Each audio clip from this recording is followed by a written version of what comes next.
જય શ્રી રામ, જય હનુમાન. આજે હું એક મારા કામથી બેંકે ગયો તો બેંકમાં જાણવા મળ્યું કે કાલે રજા છે. શેની રજા? તો કે ગુડ ફ્રાઈડેની રજા. તો એ સાંભળીને મને થોડું દુઃખ થયું. દુઃખ એનું નહીં, ગુડ ફ્રાઈડેની રજા છે એનું દુઃખ નહીં. એનું દુઃખ કે આજે હનુમાન જયંતિ છે. આપણે બધા સવારથી જોઈએ છીએ કે રીલ્સમાં મેં બધાની જોઈ, ઘણા લોકોની આટલા સ્ટેટસ જોયા, બધાની સ્ટોરી મૂકતા જોઈ કે હનુમાનજી આમ છે, હનુમાનજી આમ છે, હનુમાનજીનું આમ છે, બધું જોયું, કર્યું, બરાબર. એ બધું સાચું. તો એની રજા કેમ નહીં? ગુડ ફ્રાઈડેની રજા છે શાળામાં, કોલેજમાં, બેંકોમાં, બધી જગ્યાએ.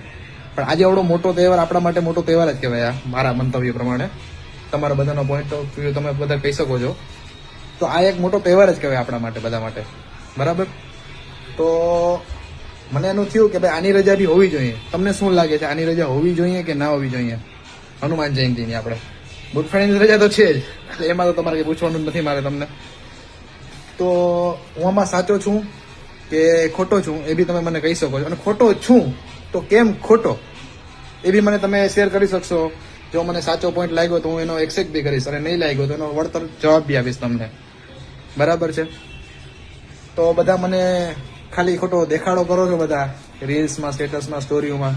આમાં બી થોડોક વિરોધ કરો, ખબર પડે શું છે શું નહીં. આપણા લોકો આમાં કેટલા સાથે છે, કેટલા સાથે નહીં, એ બી આપણે જાણવા મળશે, બરાબર.